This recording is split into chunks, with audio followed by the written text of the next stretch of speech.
Today we are going to be asking the unanswerable question. The question that has stumped theologians, philosophers, scientists, and men since the beginning of time. What do women really want? Of course, most men already know this is a trick question. There is no right answer.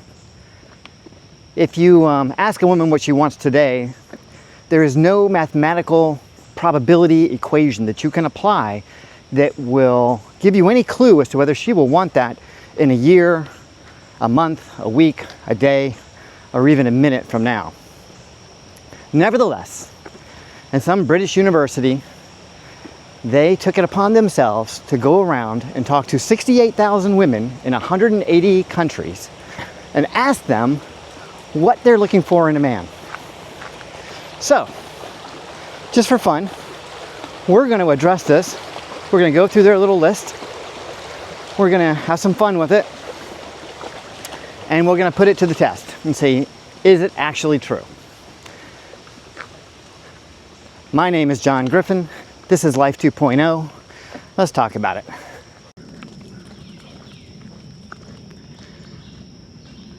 All right, number 10. And this first one kind of gave me pause. I had to really give it some thought because it threw me off.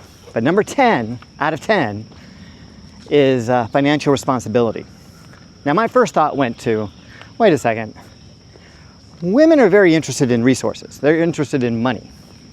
But this is not the same question. It's not about money necessarily. It's about the ability to be financially responsible. So I can see that as being a characteristic for probably healthier-minded women. I think the idea that women are all, hungry for money or are gold diggers, and there is an element to that. There's no question. There is an element to that. But in our current, interconnected culture, it's not the people who get the most, or who have the most common characteristics to get the most attention. It's the people who are the craziest or who speak the loudest. They're the ones who get the most of the attention. So it's very easy for us to just believe the most extreme cases. I think that's what happens in our politics, obviously, but social media is a megaphone that drives the crazy to the forefront. And so maybe, just maybe, they're not all gold diggers. Maybe financial responsibility is all you need. Maybe we can be just a little bit Pollyanna on that one and just hope that's true. But yeah, financial responsibility, number 10.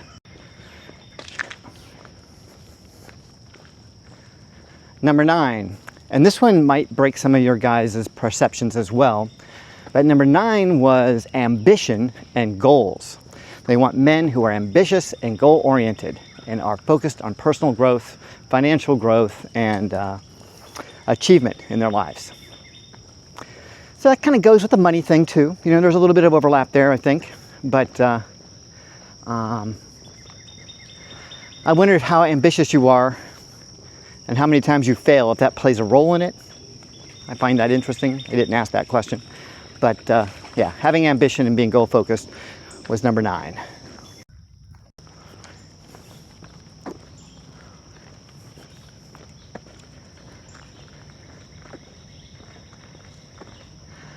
Number 8, and this one is really interesting because 8 is pretty far down on the list. And I think this is where most guys make their mistake. And I think this one might actually be true in terms of where it stands on the list. And that is physical attractiveness. Most guys think that it's all about the physical attractiveness. And I can tell you, not being the most attractive man in the world, that it's not. That there are lots and lots of women out there who are looking for a lot of other qualities. I mean, you still have to be attractive, but that's not the linchpin. That's not the thing that's gonna seal the deal for you. It might get you in the door, but it won't seal the deal. So yeah, physical attractiveness was only number 8. So for all you homely guys out there, don't give up the fight, man. If you're into it, you can still play the game. You're not out just because you got a big nose.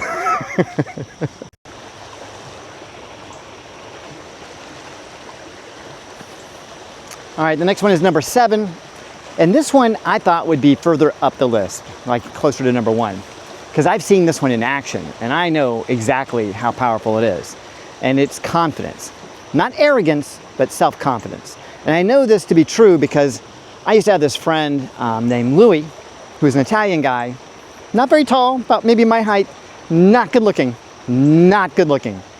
You see a picture of this guy and you do not think there's anything remarkable about him at all, except that on a scale of 10, he might be reaching for 5. He might be reaching for 5. But now he wasn't fat, he stayed pretty lean. He was goal-oriented, ambitious, and extremely confident in his ability to achieve what he wanted to achieve. And this guy, he attracted all the hot girls. I mean, they were all into him. Now, he had a great charismatic personality. He was fun to hang out with. He was just a good guy. But not good looking, but man, he got the girls, I'm telling you. And it was just pure confidence. And I've seen this a couple of other times in my life where guys that just have that charisma, that confidence, can really reel them in. So for all you guys think that you need to be 6 feet tall, have six-pack abs, and make 6 figures, and have 6 inches, and all that stuff, it's bullshit. I mean, I have seen it up close and personal. I've done this myself. Confidence is, without question in my mind, as a man going into a situation where I'm trying to attract a woman, that is the key. That is the door opener. That's how I open the door. I can't do it with this. I've got to use my skills to get in the door. That's what it's called, having game. You know, some of you guys give up so early because you think that, oh, I'm not good looking, I'm not tall, I'm not rich. No, you can do it just with game. And confidence is part of that game. And you've got to bring the confidence to the table or they're just not going to be into you. So confidence, number 7.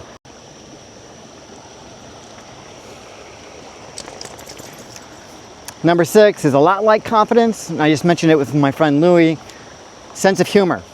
You know, you got to have a great sense of humor. You got to be able to laugh at yourself. You got to be able to laugh at, you got to be able to make her laugh. If you can make her laugh, you've opened the door to anything that you want. Women go for the sense of humor, and it will give you opportunities that you wouldn't otherwise have. So it's not all about, you know, like again, I said, the 6-pack abs and all that bullshit. It's about your personality. If you can bring a good, confident, charismatic personality with a sense of humor and not be an asshole, then yeah, you can open doors. You can have opportunities. I know that with Homath, and I love that guy. I love his channel. He talks about, you know, hypergamy. And hypergamy is absolutely a thing. It's absolutely a thing. But there are women out there who are more mature in their desires for the women the man they want to meet. The problem is that a lot of these women have already experienced the downside of hypergamy at least a couple times.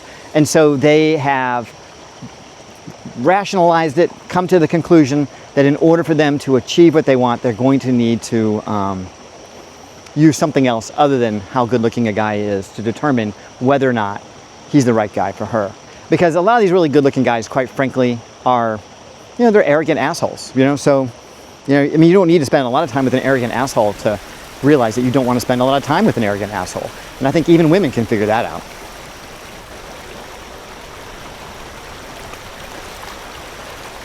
Number 5, this is a pretty easy one for most guys, but you know, you got to actually be kind of mature to manage this, and that is reliability. It means that you're going to be there when and where you say you're going to be. You got to show up on time, and you got to be actually engaged with the date, whatever it might be.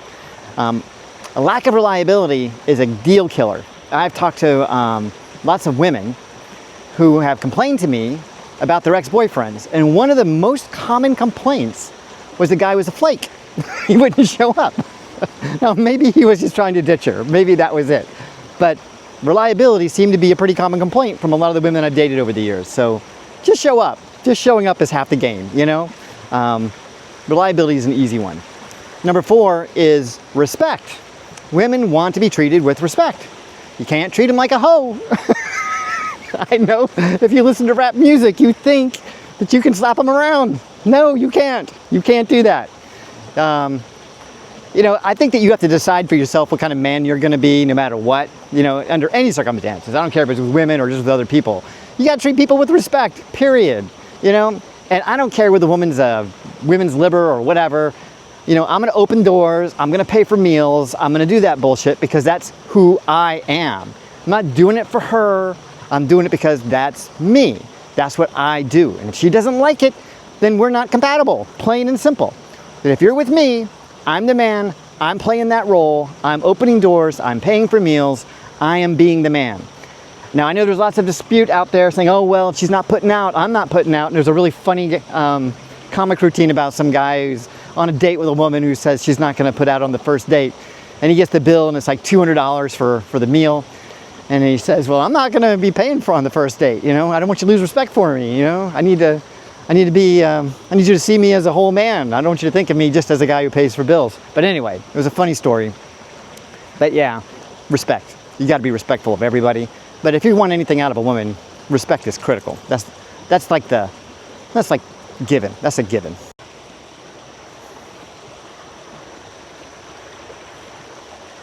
Now this next one I'm pretty sure is not a real thing. I'm pretty sure that somebody made this up, probably a woman. It's emotional intelligence. I think they made this up because women are emotional and men are rational. And rationality and intelligence tend to go hand in hand. But women needed to have, you know, something that they could play in this game, a card they could play in this game. And so they came up with emotional intelligence because that's something that we all scratch our heads at and go, what the fuck are you talking about? Emotional intelligence? But whatever. It just means that you have the ability to have intelligent conversations about the way you feel about people, things, whatever, that you can empathize, that you're compassionate, that you're willing to listen. Really, to most women, what emotional intelligent man is, and I'm telling you this is absolutely the truth, is that you just ask her questions about her and let her talk about herself all the time. If you do that, like on the first couple of dates, you will be considered emotionally intelligent and it will open the door to you getting laid. I swear to God, that is the truth. If you just be that guy that asks questions, act like you're trying to learn enough about her that you could sell her a car. You know, you want to find out everything you can about her. You want to find out where she goes, what she does, what's her lifestyle like, who are her friends, you know, what's her past like, all that bullshit. If you can do that, you will be considered emotionally intelligent. But just between you and me, I don't think that's a thing. Number 2, which sounds a lot like number 3, emotional intelligence, is communication skills. Well, it seems like they're just spitting things out now. Like I don't know why they're repeating themselves, but communication skills is definitely a part of emotional intelligence. It's like, you know, saying in order to play basketball, you need to be a good shooter. You know, I don't know. It's just one of those things. So good communication skills. You're able to put together thoughts, communicate them out of your mouth in a way that makes you sound like a normal, healthy, intelligent human being. And you're not an irrational, you know, illiterate. So being able to communicate clearly, obviously, has got to be good for a relationship. And the number one thing the 68,000 women across 180 countries came up with as the single most important thing that a man brings to the table is the size of his kindness. Yeah, nothing to do with that stuff down there. Kindness, that's what they said, kindness.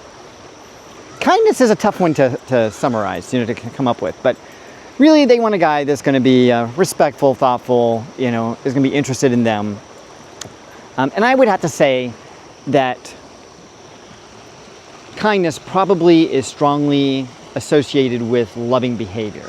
So when I think about when I was going through my divorce, I remember having the thought that she lacked kindness, that the kindness just wasn't there. There was no sense of empathy, compassion, or concern for me. It was all about what was happening in her life and what she wanted for herself. It was very self-focused. So I would think that kindness probably pulls together a number of other really powerful characteristics like empathy, thoughtfulness, respect. You know, it seems to kind of wrap up a lot of this stuff into a single word. I mean, you could even argue that emotional intelligence and good communication skills can kind of come under kindness as well. But anyway, so there's your 10.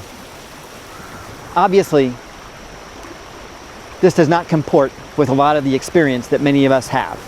And the reason that doesn't comport is because in order to get through the door, you've got to have something that's going to get her attention, and she's going to give you the opportunity to play it out. So it's like breaking through the initial defensive line, you know, like in a football game or in military. You've got to get through that first line before you're going to make any traction, before you're going to get any yardage. And getting through that initial line may require some finesse. You may not be able to just bull your way through with good looks, but good looks usually will open the door for most guys.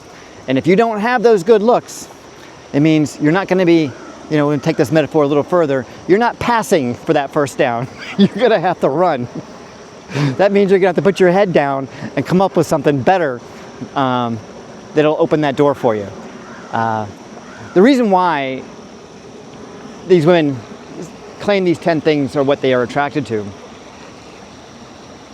is because once they're with the man that they like, once they're with the man that they're attracted to, these are the 10 things that they look for.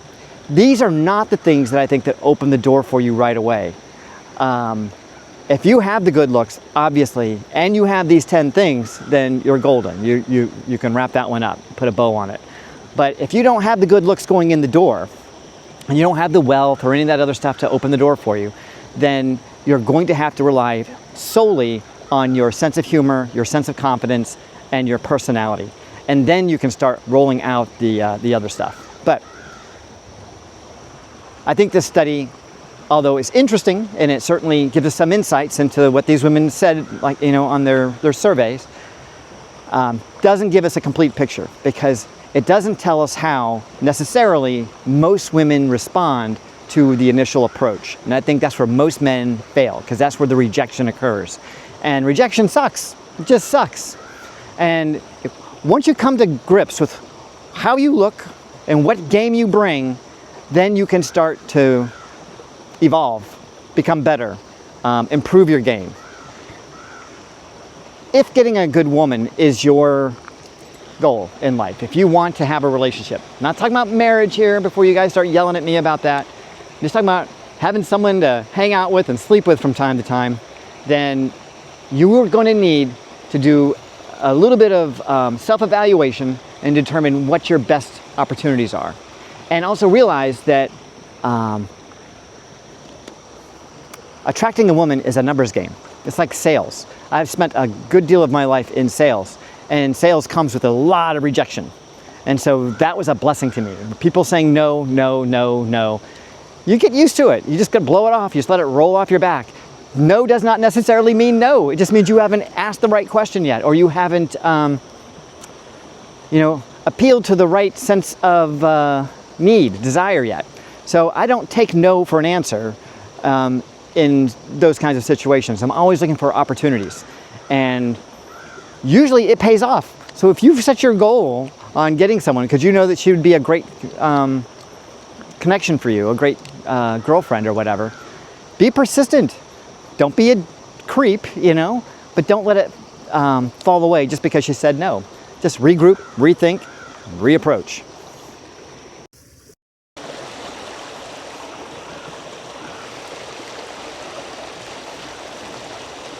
Like I said in the beginning, knowing what a woman really wants is anybody's, guess. There's no way to really know. I have gone face to face on multiple occasions and asked women to their face, eye to eye, what do you want? And on more than one occasion, they've said, I don't know. I'm like, I knew that. You really don't know. And that truly is the case for most women most of the time. So, although that can be a point of frustration for guys when they say they don't know, but it means that you can offer something and you might get in the door because they don't really know what they're looking for. And if you just appeal to whatever they want right now, well, that might be enough. Now, of course, the problem is that's probably going to change in 5 minutes. So if you keep reapproaching every 5 minutes, you're going to get a yes sooner or later. Anyway, I hope you guys have enjoyed the video. I hope it's been some insight. I know I kind of poked fun at it a little bit here and there, but I think there's some value to it. I think that it does show, at least in writing, in a survey, women are willing to associate themselves strongly with positive characteristics, which means that they have some knowing, some real understanding of the things that are truly valuable in the world.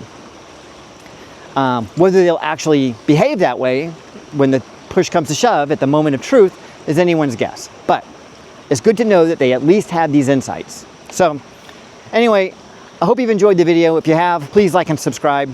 If you know anyone who might benefit from it, please share the video with them. In the meantime, till I see you next time, stay healthy, and if you can, stay single.